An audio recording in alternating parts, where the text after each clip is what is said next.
중국 정부가 1조 원 투자 계획을 세워놓고 발칵 뒤집혀졌습니다. 아르헨티나의 여의도 79배 크기 땅에 리튬, 셰일가스, 석유가 매장되어 있다는 사실을 알고 투자에 나섰지만 그 땅이 40년 전부터 한국 소유였다는 충격적인 진실이 밝혀진 것입니다. 100조 원 가치의 보물창고가 된 이 땅은 1978년 박정희 대통령이 먼 미래를 내다보며 사들인 곳으로 당시 모든 참모들의 반대를 무릅쓰고 구매한 불모지였습니다.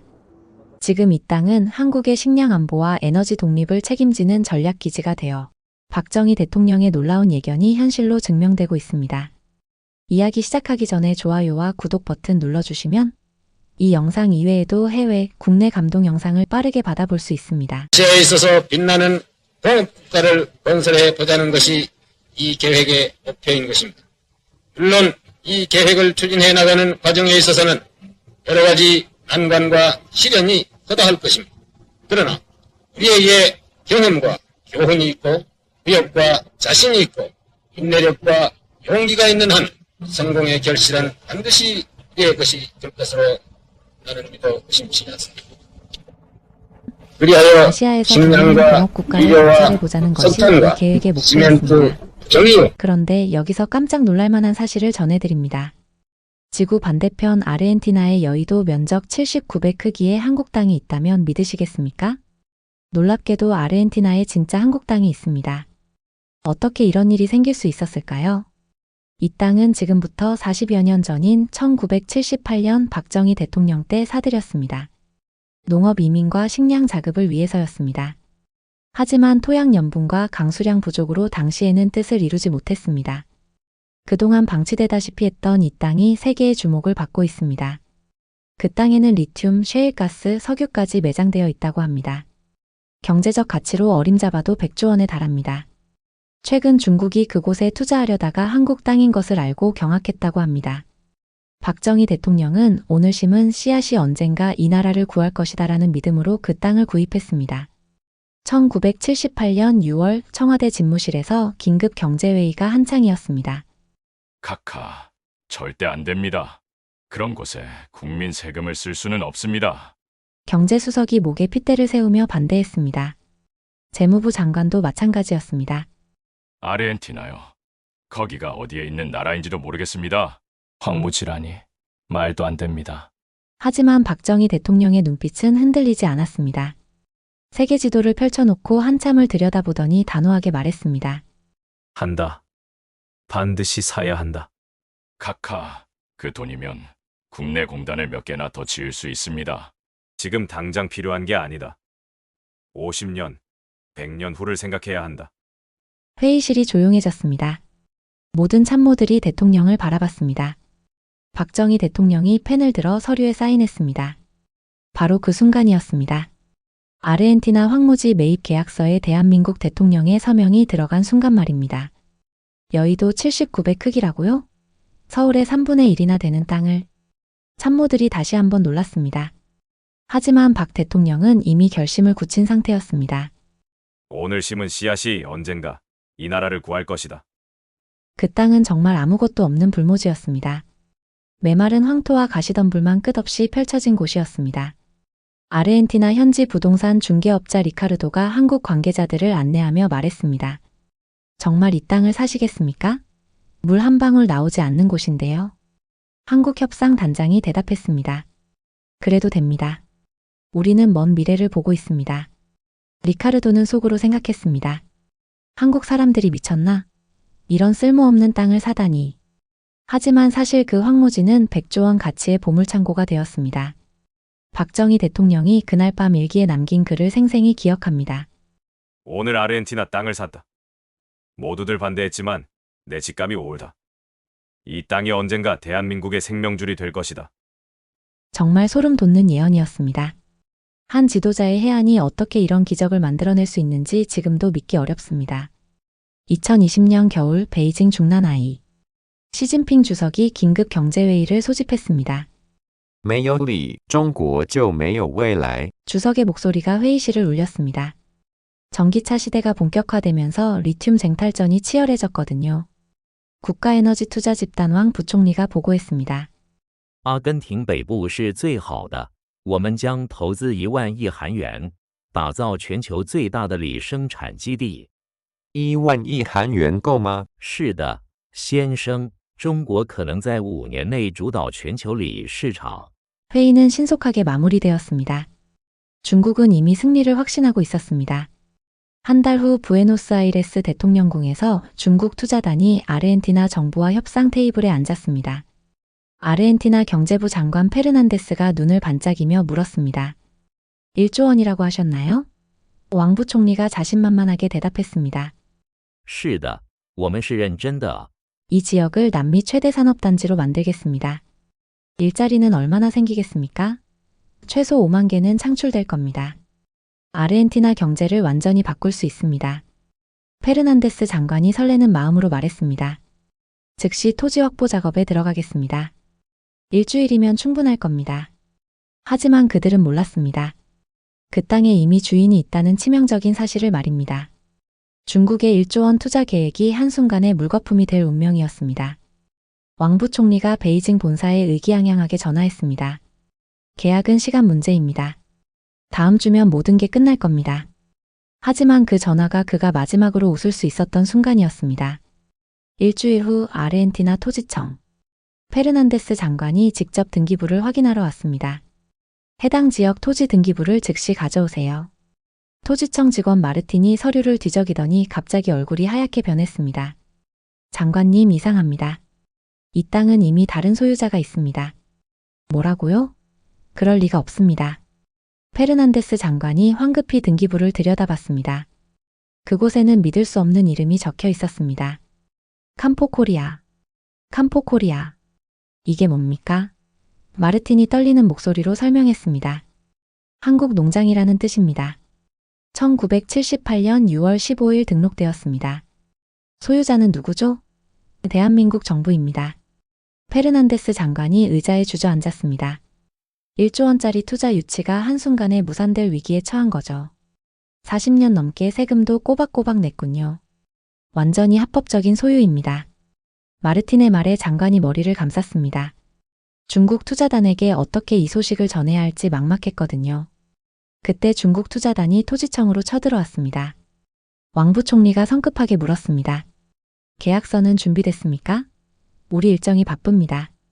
페르난데스 장관이 고개를 떨구며 말했습니다. 죄송합니다. 큰 문제가 생겼습니다. 그 땅은 이미 주인이 있습니다. 무슨 소리입니까? 우리가 1년 넘게 조사했는데 1978년부터 한국 정부 소유였습니다. 우리도 몰랐습니다. 왕 부총리의 얼굴이 일그러졌습니다. 1조 원 투자 계획이 한순간에 날아간 거였습니다. 한국이라고요? 그 조그만 나라가 40년 전부터 이 땅을 소유하고 있었다고요? 그 순간 모든 사람이 깨달았습니다. 한국이 얼마나 먼 미래를 내다보고 있었는지를 말입니다. 2018년 봄 서울 청와대. 문재인 대통령이 중요한 결정을 내렸습니다. 이제 캄포코리아를 깨울 때가 됐습니다. 40년간 잠들어 있던 아르헨티나 땅을 본격 개발하기로 한 거죠. 농림축산식품부 장관이 보고했습니다. 스마트팜 기술로 시범 사업을 시작하겠습니다. 우리 기술력을 세계에 보여줄 절호의 기회입니다. 한국농업기술원 김성호 박사가 현지 파견 책임자로 선발되었습니다. 김 박사가 처음 캄포코리아에 도착했을 때의 충격을 잊을 수가 없습니다. 이런 메마른 땅에서 정말 뭔가 기를 수 있을까요? 현지 가이드 호세가 쓴웃음을 지으며 말했습니다. 40년간 아무것도 자라지 않았습니다. 비도 거의 오지 않고 땅도 딱딱해서 물도 스며들지 않아요. 하지만 김 박사는 포기하지 않았습니다. 한국에서 가져온 최첨단 장비들을 하나씩 설치하기 시작했습니다. 무인 트랙터가 굳어진 땅을 갈기 시작했습니다. 드론이 하늘에서 토양을 분석했고 인공지능 로봇이 정교하게 씨앗을 심었습니다. 현지 농부들이 신기한 듯 바라봤습니다. 저게 뭡니까?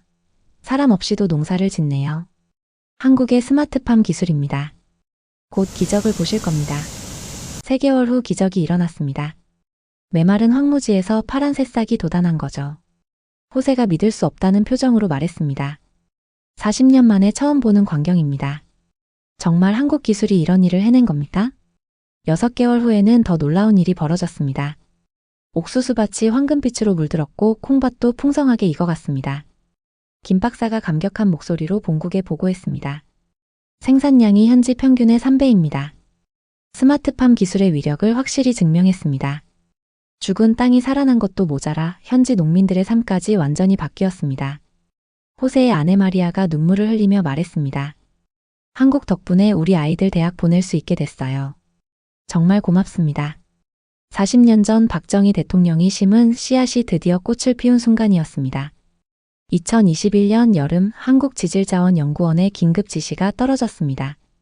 캄포코리아 정밀 지질 조사를 시작하라. 조사단장 이철수 박사가 최첨단 탐사 장비를 들고 현지에 도착했습니다. 처음엔 농업용 토질 개선이 목적이었습니다. 토양 성분만 분석하면 되겠군요. 하지만 첫 번째 시추 결과가 나온 순간 연구팀 전체가 충격에 빠졌습니다. 박사님, 이거 뭔가 이상합니다. 다시 한번 확인해 보시죠. 이철수 박사가 분석 결과를 들여다보더니 눈이 커졌습니다. 리튬이라고? 이 정도 농도면. 네, 상당한 매장량으로 추정됩니다. 급히 정밀조사에 들어갔습니다.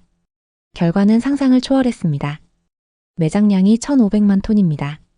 현재 시세로 50조 원 규모입니다. 이철수 박사의 손이 떨렸습니다. 전기차 시대의 핵심 자원이 이렇게 대량으로 매장되어 있다니. 더 깊이 파고들자 두 번째 보물이 나타났습니다. 박사님, 셰일가스층을 발견했습니다. 규모는 어느 정도입니까? 3조 입방피트입니다. 가치로 따지면 30조 원 이상입니다. 연구원들이 서로를 바라보며 믿을 수 없다는 표정을 지었습니다. 하지만 놀라움은 여기서 끝나지 않았습니다. 세 번째 발견은 더욱 충격적이었거든요. 원유까지 나옵니다. 50억 배럴 규모의 유전입니다. 우라늄도 5만 톤 정도 매장되어 있습니다. 이철수 박사가 떨리는 목소리로 본국에 긴급 보고했습니다. 총 매장 자원의 가치가 100조 원을 넘습니다. 리튬 50조, 셰일가스 30조, 원유와 우라늄 20조 원입니다. 청와대에서 이 소식을 들은 관계자들이 경악했습니다. 40년 전에 산 황무지가 100조 원짜리 보물창고였다고요? 그 순간 모든 사람이 깨달았습니다. 박정희 대통령의 해안이 얼마나 대단했는지를 말입니다. 베이징 중국 공산당 정치국 회의실. 긴급 소집된 간부들의 얼굴이 어두웠습니다. 시진핑 주석이 책상을 치며 소리쳤습니다. 한국이 40년 전부터 그 땅을 소유하고 있었다고? 우리 정보기관은 뭘 했나? 왕 부총리가 고개를 숙이며 보고했습니다. 죄송합니다. 1978년 기록까지는 확인하지 못했습니다. 그것도 모자라서 그 땅에 100조 원 규모의 자원이 매장되어 있다고? 이건 국가적 치욕이다. 회의실이 얼음처럼 차갑게 식었습니다. 1조 원 투자 계획이 무산된 것도 모자라 그 땅이 세기의 보물창고였던 거죠. 외교부장이 조심스럽게 물었습니다. 한국 정부와 협상해보는 건 어떻겠습니까? 당장 대사관에 지시하라. 어떤 조건이든 제시하겠다고 전하라. 다음 날 서울 중국 대사관이 분주해졌습니다. 중국 대사가 직접 한국 외교부를 찾아갔습니다. 한국 외교부 장관이 중국 대사를 맞이했습니다. 무슨 급한 일이십니까? 캄포코리아 공동 개발을 제안합니다. 중국이 기술과 자본을 모두 제공하겠습니다. 하지만 한국 장관의 답변은 단호했습니다. 소유권은 협상의 대상이 될 수 없습니다. 합법적으로 취득한 우리의 자산입니다. 중국 대사가 다급하게 말했습니다. 2조 원은 어떻습니까? 아니면 3조 원이라도. 우리에게는 충분한 기술과 자본이 있습니다. 단독 개발을 진행하겠습니다. 베이징으로 돌아온 보고를 들은 시진핑 주석이 크게 한숨을 쉬었습니다. 한국은 정말 만만한 상대가 아니구나. 결국 왕 부총리를 비롯한 투자 담당 간부들이 대거 경질되었습니다. 세기의 기회를 놓친 책임을 져야 했던 거죠. 왕 부총리가 사무실을 정리하며 중얼거렸습니다. 한국은 40년 뒤를 내다봤는데 우리는 눈앞만 봤구나. 이렇게 완패할 줄은 몰랐다. 2023년 겨울 서울 정부종합청사. 한국 정부가 역대급 발표를 준비하고 있었습니다. 대통령이 직접 브리핑에 나섰습니다. 캄포코리아가 우리나라 안보의 새로운 축이 되었습니다. 농림축산식품부 장관이 구체적인 성과를 발표했습니다. 현재 연간 옥수수 50만 톤, 콩 30만 톤을 생산합니다. 위기 상황 시 48시간 내 한국 직송이 가능합니다. 이는 한국 식량 안보의 혁명적 변화였습니다. 국제 곡물 파동이 일어나도 우리만의 안전판이 생긴 거죠. 산업통상자원부 장관이 더 놀라운 소식을 전했습니다. 리튬 개발에 본격 착수했습니다. 내년부터 연간 100만 톤 생산이 가능합니다. 현대차 정의선 회장이 감격한 목소리로 말했습니다. 이제 중국 리튬에 의존하지 않아도 됩니다. 진정한 기술 독립이 가능해졌습니다. 한국가스공사 사장도 기쁨을 감추지 못했습니다. 셰일가스 개발로 에너지 자립도를 50% 이상 높일 수 있습니다. 더 이상 중동 눈치를 보지 않아도 됩니다. 국정원 관계자가 비공개 브리핑에서 전략적 의미를 강조했습니다. 이제 한국은 자원 강국입니다. 외교에서 완전히 다른 위치에 서게 됐습니다.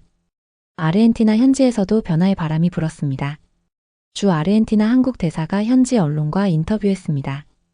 캄포코리아는 한국과 아르헨티나 우정의 상징입니다. 상생 발전의 완벽한 모델이 되었습니다. 현지 주민 호세가 한국 기자들에게 말했습니다. 한국 덕분에 우리 마을이 완전히 바뀌었습니다. 아이들이 더 이상 도시로 떠나지 않아도 됩니다. 40년 전 불모지였던 땅이 이제 한국의 식량, 에너지, 산업 안보를 동시에 책임지는 전략기지가 되었습니다. 정말 감동적인 변화였습니다. 2024년 가을 아르헨티나 캄포코리아 70세가 된 리카르도가 황금빛 옥수수밭 앞에 서 있었습니다. 46년 전 그 땅을 한국에 팔았던 바로 그 중개업자였습니다. 손자 페드로가 할아버지 곁으로 다가왔습니다. 할아버지, 정말 이 땅을 한국에 팔아서 후회 안 하세요? 리카르도가 쓸쓸한 미소를 지으며 대답했습니다. 후회? 아니다. 오히려 자랑스럽다. 한국이라는 훌륭한 나라에 팔았으니까. 그때는 몰랐으니까요. 100조 원짜리 보물이 숨어 있을 줄은. 그래. 우리는 눈앞만 보았지만 한국은 100년 뒤를 내다봤다. 그게 진짜 리더십이야. 리카르도는 1978년 그날을 또렷하게 기억하고 있었습니다. 한국 관계자들이 와서 땅을 보더니 가격을 깎지도 않더라. 다른 나라 사람들은 모두 흥정했는데 말이야. 신기하네요. 그때 한국 협상 책임자가 한 말이 생각난다. 우리는 가격이 아니라 가치를 본다고 했어. 현재 캄포코리아에는 한국농업기술센터와 지질자원연구소가 세워져 있습니다. 최첨단 시설에서 한국 연구진들이 24시간 일하고 있습니다. 태극기가 바람에 펄럭이는 현판이 눈에 띕니다. 캄포코리아 마이너스 대한민국 정부 소유. 리카르도가 마지막으로 말했습니다. 한 나라의 지도자가 얼마나 중요한지 깨달았다. 박정희라는 분이 정말 대단한 분이었구나. 페드로가 물었습니다. 할아버지, 이런 일이 또 있을까요? 글쎄, 이런 기적 같은 일은. 하지만 한국이라면 또 해낼지 모르지. 이 이야기를 마무리하며 깊은 감동을 받습니다. 1978년 박정희 대통령의 한마디가 현실이 된 거죠. 오늘 심은 씨앗이 언젠가 이 나라를 구할 것이다. 불모지에서 시작된 작은 투자가 오늘날 100조 원의 전략 자산이 되었습니다. 중국의 거대한 야심을 막아내고 한국의 미래를 든든하게 뒷받침하는 보물창고가 된 거죠. 이것이 바로 진정한 성견지명입니다. 눈앞의 이익이 아니라 후손들의 미래를 생각하는 마음. 그런 위대한 결단이 만들어낸 세기의 기적, 바로 캄포코리아입니다. 여러분 어떠셨습니까? 정말 믿기 힘든 이야기죠. 1978년 박정희 대통령이 심은 씨앗이 이렇게 큰 나무가 될 줄 누가 알았겠습니까? 40년을 내다본 해안, 그리고 우리나라의 놀라운 기술력이 만들어낸 세기의 대박 스토리였습니다. 지구 반대편 아르헨티나에 숨어있던 100조 원의 보물. 이제 그 보물이 우리나라의 식량 안보, 에너지 안보, 그리고 미래 산업 경쟁력까지 책임지고 있습니다. 중국이 1조 원을 들고 와도 꿈쩍하지 않은 우리의 자산. 정말 대한민국이 자랑스럽네요. 지금까지 저의 이야기를 들어주셔서 감사합니다. 오늘 이야기 재미있게 들으셨나요? 재미있게 보셨다면 다음에 더 좋은 감동 이야기로 다시 찾아뵐 수 있도록 구독과 좋아요 버튼을 눌러주세요. 감동 영상을 만드는데 큰 힘이 됩니다. 이 영상 이외에도 해외, 국내 감동 영상이 궁금하시다면 제 유튜브 채널에 놀러오세요.